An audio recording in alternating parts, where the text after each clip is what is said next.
대단히 반갑습니다. 그리움과 어둠 그 자해방의 은유 문해의 강투 박양건. 생은 환희와 고통, 밝음과 어둠, 과거와 현재, 선과 고통의 덩어리이므로 그는 인간은 자신의 소원대로 그 어느 일부만을 가질 수 없다. 이리하여 먼 낯선 길을 말없는 인종과 신념으로 끊임없이 흘러가는 성실한 냇물을 삶과 문학의 자료로 삼아 삽을 들어서 가슴을 빨아 그것은 거역할 수 없는 분부다라는 메시지를 돌판을 흐르는 냇물로부터 전달받는다. 햇빛이 어둠에서 그늘을 거누어 가듯 내 영혼의 넓은 깨달음의 이 우미한 옷을 모두 벗겨주는 끊임없는 깨우침의 목소리, 내 혼의 어둡고 광활한 들판 한쪽에서부터 빛을 머금은 냇물이 반짝이며 흘러오는 그 살아있는 숨소리를 듣고 싶다. 살아있는 언어를 말하는 냇물의 결미가 시사하는 것은 어둠 속에서도 냇물 같은 생명의 화수를 듣고 싶다는 것이다. 혼불의 배경으로 제시된 길과 내의 근원이 냇물에 있다는 상간성 외에도 어둠 같은 현실에서 문학적 생명을 갈구하는 모습이 일찍 보여주었다는 의미를 지닌 작품이다. 냇물에 이어 전북대학교 국문과 4학년 시절인 1971년 기전여고 12호 교지에 실린 꽃과는 최초로 본격 수필로 간주할 만하다. 일기체 수필과 꽁트식 수필과 달리 주제와 소재 간의 유기성이라는 미적 구조를 보여주는 꽃과는 꽃 모가지로 만든 꽃관의 동심과 환상을 직조해낸 줄거리를 지니고 있다. 꽃으로 화관을 만들면서 공주처럼 꽃관을 쓰고 은밀한 대관식을 올리던 것을 회상할 때 꽃관은 동시에 면류관이라는 상징을 보여준다. 어린 시절 공주놀이는 현실에서 환상의 거짓말 조각이 될 수도 있다. 하지만 그 꽃관은 동심의 유의가 아니라 문학적 영감을 불러내는 표상이기도 하다. 그래서 어른이 되어 꽃관을 벗어던진 사람보다 오래오래 꽃관을 쓸 수 있는 사람이 진실하기 때문에 허리를 펼 수 없는 노동에 시달릴지라도 나의 머리 위로는 꽃관을 쓰고 있으리라고 다짐하면서 그 미의식을 실천하는 것이다. 이렇듯이 전주천을 의식의 흐름으로 간주하고 문학이라는 영토에 정착하려는 순례는 그가 지향해야 할 문학이 철저하게 단절된 사유의 세계가 될 것임을 예고한다는 점에서 제1기 수필은 중요한 문학적 자료라고 하겠다. 3. 느낌과 품에 의한 자기 동일시와 감정이입.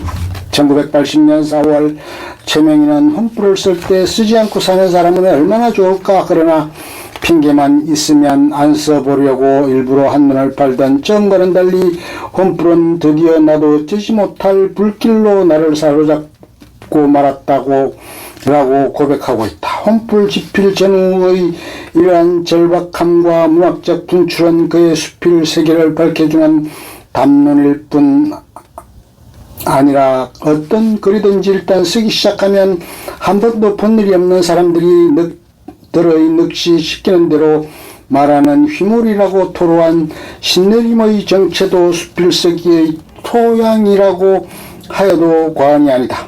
최명희의 수필을 면밀히 분석하면 인간과 자연과 우주와 사물 간의 유기적인 망을 직관에 가까운 통찰력으로 분석하여 그 상호 간의 결속성을 미적 언어를 통하여 재현하고 있음을 알게 된다. 이것을 그는 느낌이라고 말한다. 느낌이야말로 사물의 혼을 섬세하면서도 강렬하게 수놓는 방식이라고 믿는 최명희는 자아 몰입에 따른 감정이입을 수필 창작의 주기법으로 삼게 된다. 1972년부터 1981년까지 기전여고와 보석 요구에 재직하던 시기는 과작의 시기이지만 문학적 에너지를 비축하는 기간으로 풀이될 수 있다. 그 까닭은 양적 편수에서는 미흡하지만 오후 데드마스크 어둠 내 목숨의 방의 3편은 대학 시절과 흠불 지필기를 이어주는 가계로서 시적 체화와 감정이입을 정립한 시기이기 때문이다. 어느 언론인이 최명희는 눈물 많고 웃음 많은 정한의 여자였다라고 인물평을 하였듯이 정한은 그의 문학에서 제외할 수 없는 비평적 근거가 된다.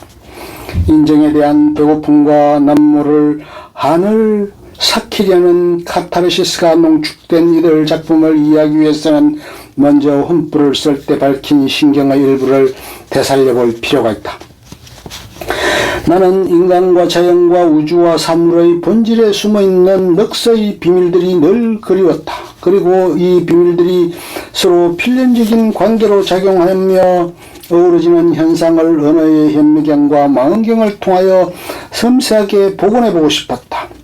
이 중에서도 나는 무엇보다 느낌을 복원해보고 싶었다. 느낌이란 추상적이고 소모적인 것이어서 불필요하다고 생각하기 쉬우나 느낌이야말로 우리 혼의 가장 미묘한 부분을 아름답고 거룩하게 혹은 절실하고 강렬하게 수놓은 문이라고 나는 생각한다. 느낌을 느끼거나 전달하기 위한 언어는 필연적으로 초현실적인 기법을 필요로 한다. 내면의식의 무대화, 생중사와 사중생의 모티프, 정신적 충격의 정화 등의 기법을 차용하는 수필은 소재의 문학으로서 일반 수필과 필연적으로 거리를 둘 수밖에 없다. 1972년 전북대 신문에 발표된 꽁트 형식의 오후는 이러한 특성 외에도 환상적인 기법을 보여준다는 점에서 관심을 끈다.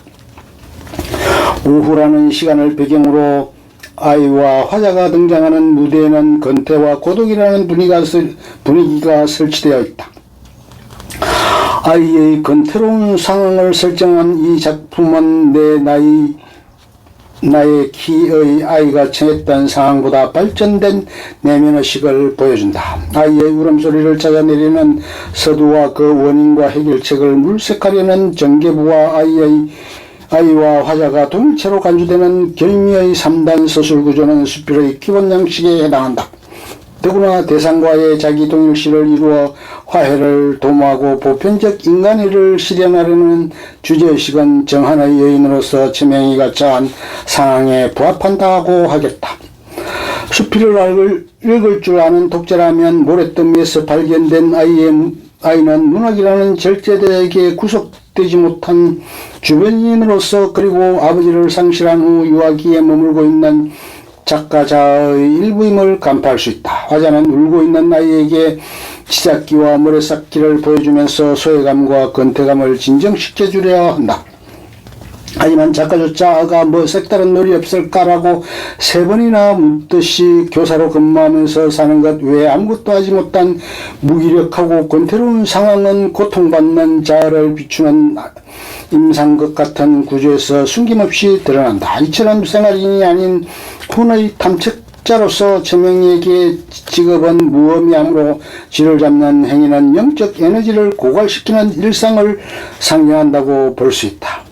실제 최명희는 1980년 중앙일보 신춘문예에 당선되고 교통사고라는 예상치 못한 사건 탓도 있지만 흠불의 집필을 시작하면서 국어교사직을 떠나 지풀에 몰두하는 경력을 보여주고 있다. 수필의 본질 중의 하나가 체화라면 첫 기억은 작가에게 중요한 의미를 지닌다. 그 중에서 최초의 정신적 충격은 작가의 인생관뿐만 아니라 문학적 진로를 결정적으로 좌우한다는 점에서 최명희가 스스로 밝힌 첫 기억은 수필의 자견성과 체화의 기법을 소홀히 다룰 수 없을 뿐더러 어둠과 그리움을 밝혀내는 단서로 매김된다.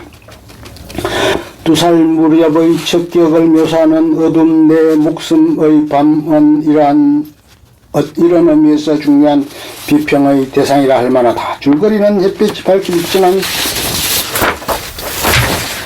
어느 봄날 어머니가 성장을 하고 외출을 하면서 설탕을 미끼로 자신을 어두운 방에 가두어두었던 해상으로 그때의 공포와 불안이 지금도 생생하다고 고백한다.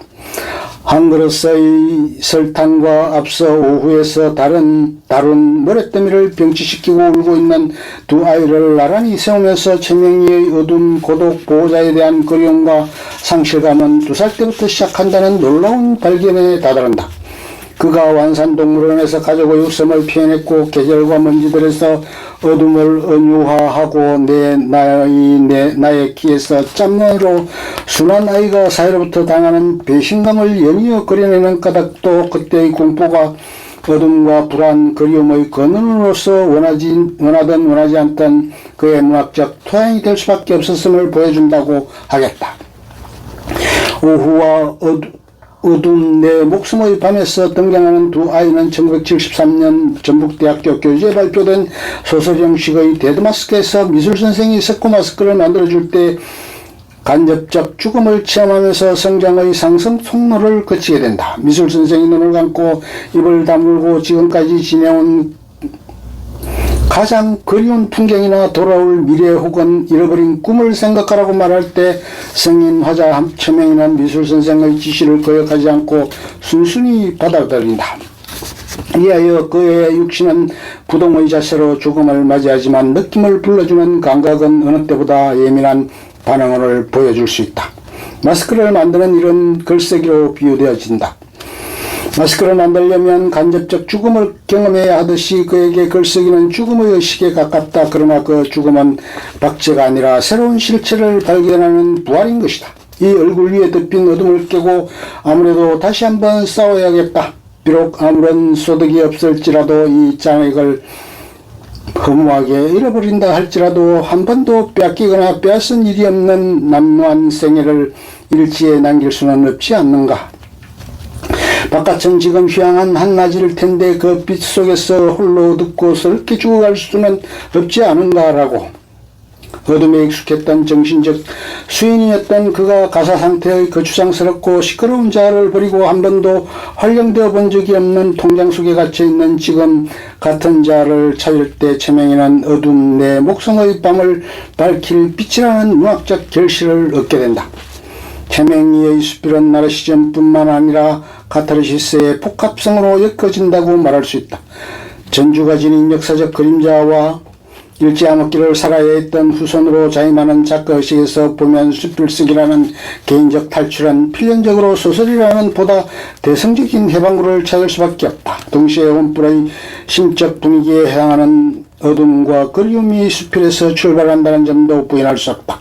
그는 삼목성 같은 어둠을 장쾌하게 풀어줄 한 줄기의 햇빛을 악무하는 심정으로 꽃심의 땅 전주를 자기 동일시로 받아들여 고통에서 해방주어야 한다는 욕망을 자극하고 그 탈출을 위해 몸부림치는 것이다. 그러나 이제 생각하니 이 어둠은 내 목숨의 밭인 것 같아. 이 밭이 씨앗 품듯 내 영육을 품고 있다가 때가 차면 이 깊은 땅 속에서 바깥 눈부신 햇볕을 향하여 토해내는 것이다.